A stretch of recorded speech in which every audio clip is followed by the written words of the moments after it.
찬송가 21장 다 찬양하여라 찬송하시겠습니다. 다 찬양하여라.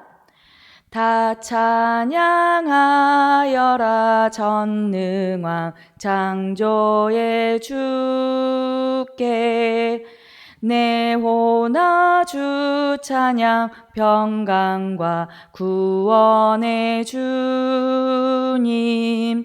성도들아 주 앞에 이제 나와 즐겁게 찬양하여라. 다 찬양하여라 놀라운 만유의 주께. 포근한 날개미 늘 품어 주시는 주님. 성도들아 주님의 뜻 안에서 내 소원 다 이루리라. 다 찬양하여라 온 몸과 마음을 바쳐. 이 세상 만물이 주 앞에 다 나와 찬양. 성도들아 기쁘게 소리 높여 영원히 찬양하여라.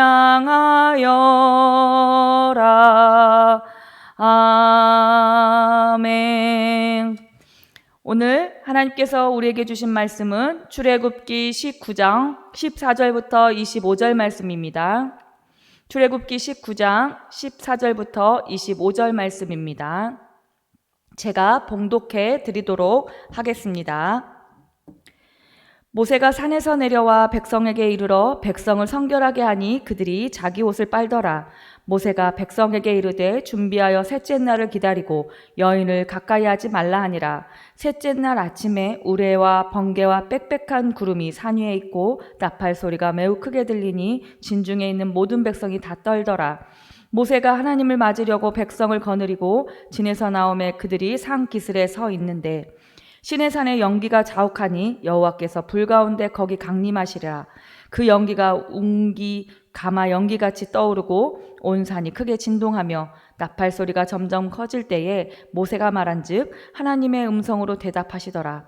여호와께서 시내산 곧 그 산 꼭대기에 강림하시고 모세가 그리로 부르시니 모세가 올라가매 여호와께서 모세에게 이르시되 내려가서 백성을 경고하라. 백성이 밀고 들어와 나 여호와께로 와서 보려고 하다가 많이 죽을까 하노라.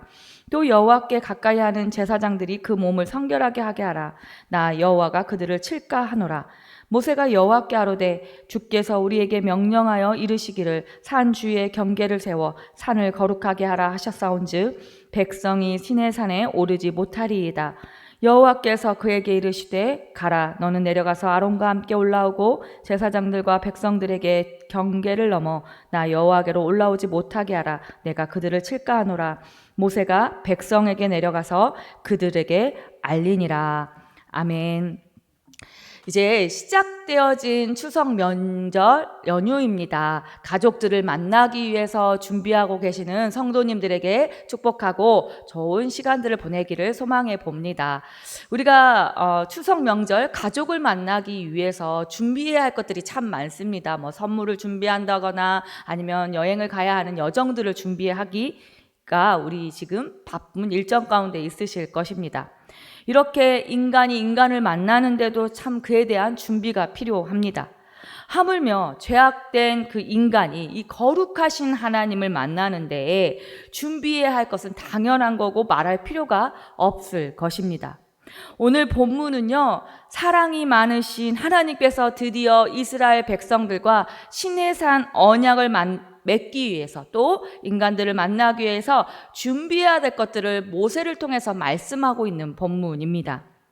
실로 인간이 하나님을 직접 만나는 일보다 더 영광스럽고 복된 일이 어디 있겠습니까? 그러나 이러한 영광을 누리기 위해서는, 얻기 위해서는 우리에게 요청되는 것이 몇 가지 있음을 지금 하나님께서 명령하시고 말씀해 주십니다. 이 새벽에 우리가 그 명령이 무엇인지를 좀 잘 깨닫고 실천하고, 그래서 하나님 만나는 데에 어려움 없고 기쁨으로 교제하는 시간들을 가지기를 소망해 봅니다. 첫 번째, 하나님을 만나기 위해서는 하나님의 거룩하심을 훼손하지 말아야 함을 강력하게 말씀하고 계십니다. 우리가 지금 읽지는 않았지만 수요일에 드려졌던 큐티의 말미에 이 12절 13절에 이런 내용이 있습니다. 하나님께서는 백성들이 하나님을 만나기 위해서는 거룩한 구역을 일체 침범하지 말라고 이야기하고 있지 않습니까? 또 오늘 후반부에 가서 하나님께서 제사장들에게도 그렇고 신의 산 꼭대기에는 하나님의 명령하지 않은 백성들이, 일반 백성들이 올 수 없다라고 이야기하고 있습니다. 이것이 무슨 의미입니까? 죄악된 인간으로서는 하나님과 교제할 수 없는 것이 지금 시사되고 있는 명령이라는 거예요. 제대로 피조물 자신이 창조주 하나님, 거룩한 하나님에 대한 인식이 없이 넘어오는 그 경계선은 하나님께서는 용납할 수 없다고 말씀하고 계시는 것입니다. 죄악된 모습으로 하나님께 나아가는 것은 무엇입니까? 하나님의 거룩성을 훼손시키는 일이고, 그런 훼손하는 자와 하나님은 만나지 않을 것이며, 그런 자에게는 또 형벌이, 징계가 지어진다는 것을 사무엘하 6장 6절에서 7절에서도 언급하고 계십니다. 실로 어떻습니까? 여러분들도 생각하시기에 하나님과 인간 사이에 무엇이 있습니까? 엄청난 차이가 있다는 것을 우리는 알게 됩니다. 인간이 스스로 비록 정말 정결하게 했다 할지라도 그 본성에 있어서 죄인이라는 사실을 우리가 생각해 본다면, 그러한 자들이 하나님의 거룩함을 어떻게 닮아갈 수 있고 또 그렇게 침범할 수 있을까 생각하게 됩니다. 하나님은요, 지금 당신의 거룩성을 인정하라고 말씀하시고, 그에 따른 겸비하는 행하는 자들에게 당신이 계시하시고 또 교제를 허락하신다고 말씀하시고 경계선을 확실하게 구분시키시고 계십니다. 이 말씀을 오늘날 우리는 어떻게 적용을 해야 할까요? 우리의 삶에 어떻게 적용해야 할까요? 오늘날 많은 사람들은 자신의 지식, 또 자신이 알고 있는 과학, 또 알게 모르게 그러한 영역 속에서 하나님의 그 거룩함, 또 영역을 침범하고 있지 않을까 생각해 보게 됩니다. 이성적인 판단, 자신의 경험이 하나님 말씀보다 더 앞서기도 하고, 또 권위 있게 생각하기도 하고, 또 하나님의 말씀과 그의 존재를 좀 믿지 않으면서 의심하면서 비판하기도 하고, 또 더 나아가 자신의 편의에 따라서 하나님의 말씀을 난도질하고 있는 우리의 모습이 바로 이런 거룩함을 훼손하고 있는 모습이 되지 않을까? 우리는 다시 한번 두렵고 떨림으로 하나님의 거룩성 앞에 있는 피조물로서의 우리의 모습인지를 살펴보셔야 한다는 거예요. 이런 사람은 어떻게 합니까? 결코 하나님을 만날 수 없습니다. 하나님은 지금 우리에게 명령하시는 것이, 말씀을 통해서 말씀하시는 것이 무엇입니까? 하나님 자신과 우리는 본질적으로 차이가 있음을 깊이 인식하고, 하나님의 그 거룩하심, 주권을 훼손하지 않는 범위 안에서 만나주시며 또 그 격없는 교제 속에서 나누시기를 소망하고 있습니다.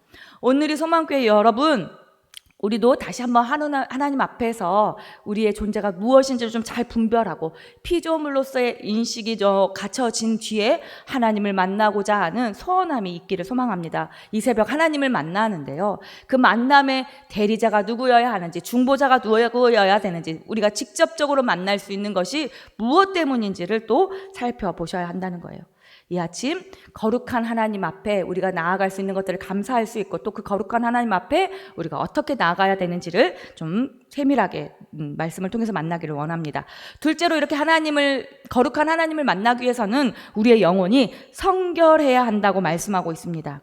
하나님은요, 먼저 친히 만나기로 한 백성들에게요, 몸과 의복을 성결하게 하라라고 명령하고 계십니다. 14절부터 15절까지 어떻게 합니까? 백성들에게 성결하게 하고 자신의 옷을 빨고 또 여인을 가까이 하지 말라고 명령하고 계십니다. 무슨 이야기입니까? 외형적이고 의식적인 어떤 성결도 중요하지만 영혼의 성결을 이야기하고 있는 것을 우리가 더 중점적으로 바라보셔야 합니다. 다시 말해서 하나님의 그 거룩한 하나님을 만나기 위해서는 우리의 육체와 영혼이 동시에 성결해져야 된다는 지금 말씀이 이 말씀을 통해서 만나고 있는 것입니다. 성도 여러분, 우리들 중에 어떻게 보면 신앙의 외형적인 측면, 그리고 너무나도 그 경건의 모형에 집착한 나머지 어떻습니까? 내면적인 측면은 좀 간과하는 경우가 있지 않습니까? 경건의 모양보다 경건의 능력이 더 중요하다는 것을 우리가 신약을 통해서 만나지만 구약에서 우리에게 이야기하고 있는 본문이 이 본문이라는 것을 잊지 말아야 합니다. 그래서 우리가 신앙적인 외형에 치중하여서 신앙적인 내면적인 측면을 저버리는 어리석음을 번지 않기를 하나님께서는 오늘 우리에게 말씀해 주십니다. 겉으로 드러나는 신앙만을 추구하는 것이 아니라 진실로 거룩한 하나님을 만날 수 있기 위해서 우리의 영혼의 성결함을 위해서 늘 기도하셔야 돼요. 하나님께서 모양보다 중심으로 드려지는 하나님과의 만남에 대한 소원함을 두는 것을 중요하게 여기고 계십니다. 따라서 우리가 하나님을 만나 아름다운 교제를 하기 위해서는 어떻습니까? 어떤 인격의 그 훈련, 그리고 성결함을 유지하기 위한 어떤 훈련들이 필요하고 있다라는 거예요. 그래서 오늘 이제 설명되어지니까 몸과 옷을 씻듯이 우리의 영혼을 씻는 거, 우리의 영혼에 관심을 갖는 거, 그런 노력을 할 때 비로소 하나님의 자비로운 음성, 또 하나님께서 지금 이제 만나시고자 하는 이런 과정 안에 우리가 들어갈 수 있다는 것입니다. 온전히 하나님만을 의식하는 의식을 가지셔야 되고 생각을 가지셔야 한다는 거예요.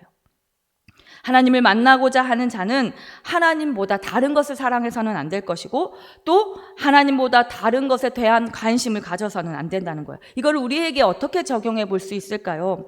우리는 참 물질 문명, 또 쾌락 지상주의에 심취한 타락이 물들어져 있는 세상 속에 살아갑니다.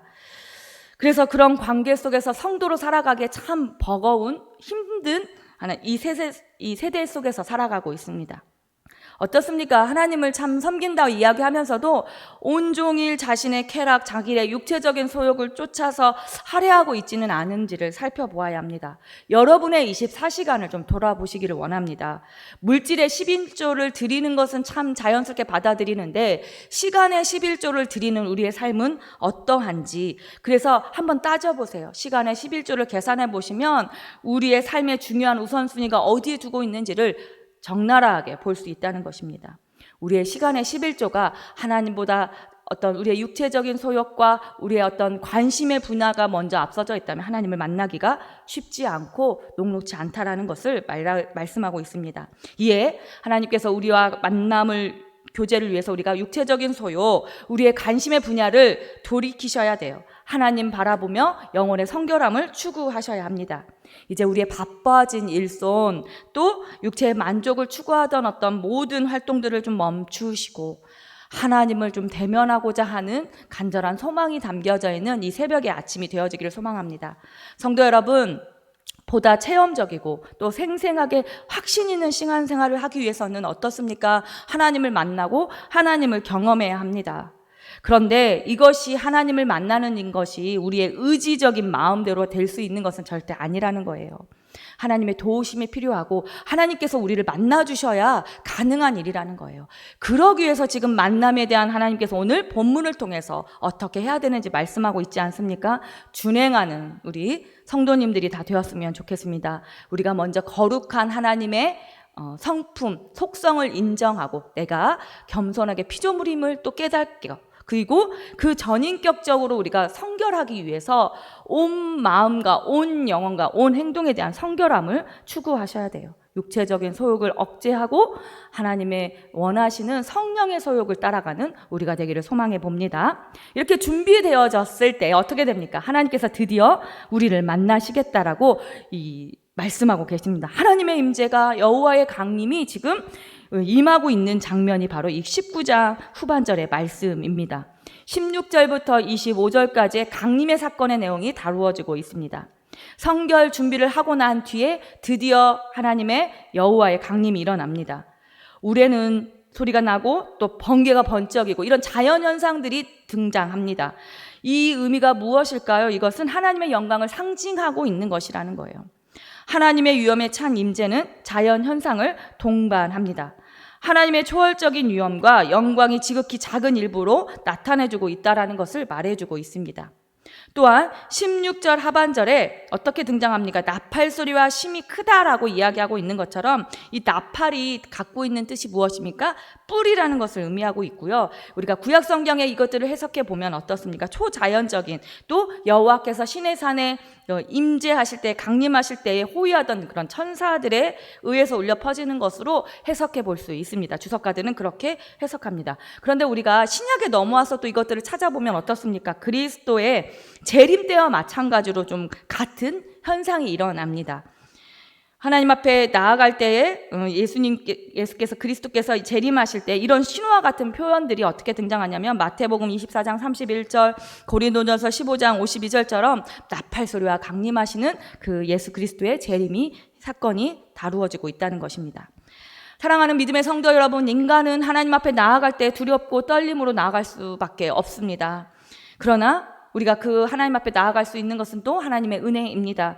우리가 죄인이기 때문에 두려움은 떨고 있지만 그런 죄인으로 머물러 있지 않게 하시고 예수 그리스도라는 대리자도 주시고 중보자도 주셨던 하나님 앞에 나아갈 수 있는 그 축복의 모습이 우리 안에 거하게 되어진다는 거예요.